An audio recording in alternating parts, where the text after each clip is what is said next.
टूट गया निलंबित आईएएस पूजा सिंघल का सपना। देवघर एम्स का हिस्सा बन सकता है पल्स हॉस्पिटल। निलंबित आईएएस पूजा सिंघल के पति का पल्स अस्पताल जल्द ही देवघर एम्स का हिस्सा बन सकता है। अत्याधुनिक सुविधाओं से लैस पल्स अस्पताल को ईडी ने अटैच किया था, जिसके बाद रांची सांसद संजय सेठ ने पल्स अस्पताल को देवघर एम्स का एक्सटेंशन सेंटर बनाने की मांग की है। पूजा सिंघल का सपना, देवघर एम्स का हिस्सा बन सकता है पल्स हॉस्पिटल। निलंबित आईएएस पूजा सिंघल के पति का पल्स अस्पताल जल्द ही देवघर एम्स का हिस्सा बन सकता है। अत्याधुनिक सुविधाओं से लैस पल्स अस्पताल को ईडी ने अटैच किया था, जिसके बाद रांची सांसद संजय सेठ ने पल्स अस्पताल को देवघर का एक्सटेंशन सेंटर बनाने की मांग की है। ईडी ने अटैच कर लिया तो भारत सरकार के अधीन आ गया, तो भारत सरकार इसको अधीन करके एम्स का एक्सटेंशन सेंटर बना दे, ताकि हजारों लाखों लोगों को, झारखंड के लोगों को लाभ मिल सके।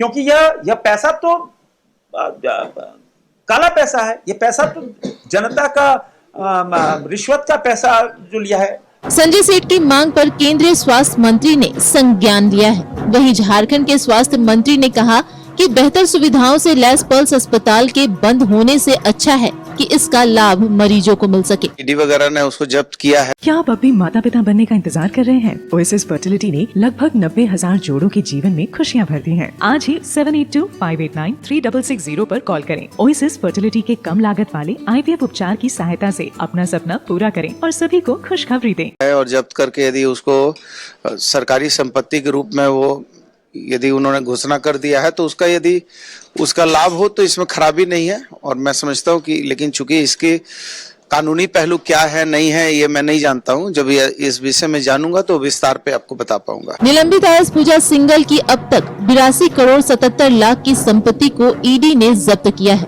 इसमें पल्स सुपर स्पेशलिस्ट अस्पताल और डायग्नोस्टिक सेंटर भी शामिल है। भ्रष्टाचार का इमारत बनाते वक्त निलंबित आईएएस अधिकारी पूजा सिंघल ने शायद सपने में भी नहीं सोचा होगा कि उनके सपने का पल्स अस्पताल शायद कभी देवघर एम्स का एक्सटेंशन भी बन सकता है। अपने सहयोगी चंदन के साथ मैं सत्यव्रत किरण, न्यूज 11 रांची।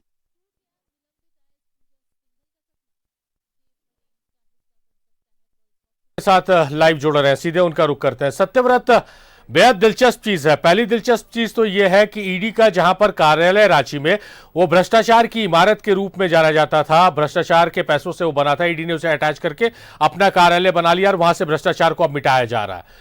दूसरा पल्स अस्पताल, जिस पर भ्रष्टाचार से हर एक ईंट जोड़ने का आरोप लगा, उसे ईडी ने अटैच कर लिया। संजय सेठ ने जो राय दी है बहुत बढ़िया मुझे लग रही है कि वहां भी एक एग्जाम्पल सेट होगा कि भ्रष्टाचार की इमारत अब कई लोगों की जान बचाएगी। ये एक अच्छा एग्जाम्पल सेट हो जाएगा अगर ऐसा होता है तो। देखिए, बिल्कुल सही कहा सारिफ आपने। और फिलहाल इसे लेकर जो कार्रवाई है वो की जा रही है। रांची सांसद संजय सेठ ने पत्राचार किया है केंद्रीय स्वास्थ्य विभाग से, और खुद जो केंद्रीय स्वास्थ्य मंत्री हैं मनसुख मांडविया, उन्होंने भी इस पूरे मामले को संज्ञान में लिया है। सारिफ, इसमें कोई दो मत नहीं है कि मैडम यानी कि पूजा सिंघल ने जो है वो पल्स अस्पताल का जो निर्माण है वो बड़े ही शौक से करवाया था, बड़े अरमानों के साथ जो है वो पल्स अस्पताल का निर्माण कराया था। अवैध पैसे के साथ साथ मैडम के मेहनत भी की थी, यानी कि देर रात तक अस्पताल के निर्माण कार्य को देखना, समझना, और एक एक ईंट को जोड़ते वक्त जो पूजा सिंघल हैं वो मौजूद रहा करती थी उस वक्त पल्स अस्पताल में, और बड़े ही अरमानों से बहुमंजिलीय इमारत को बनाया गया। कई महंगे इक्विपमेंट जो है वो लगाए गए हैं। और अब जब चूंकि इस पूरे भवन को अवैध मानते हुए, भ्रष्टाचार के पैसे से भवन को जो है वो मानते हुए ईडी ने जब इस पूरे भवन को जब्त कर लिया है, तो वैसे में सवाल यही उठ रहा है।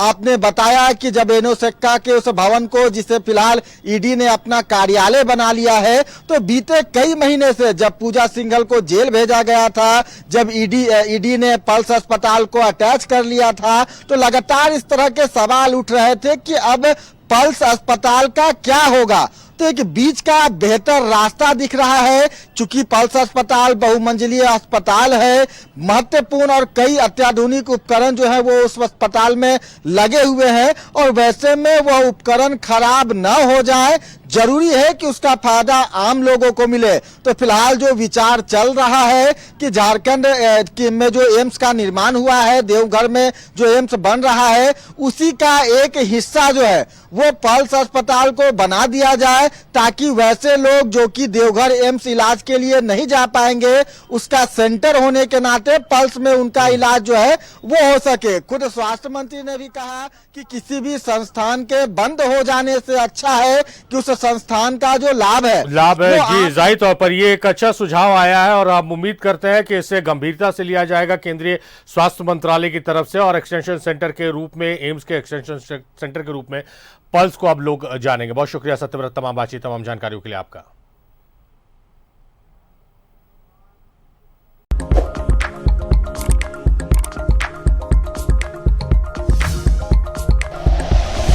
Like and share videos, subscribe करें हमारा चैनल और प्रेस करें बेल आइकॉन। न्यूज़ 11 भारत, सच है तो दिखेगा।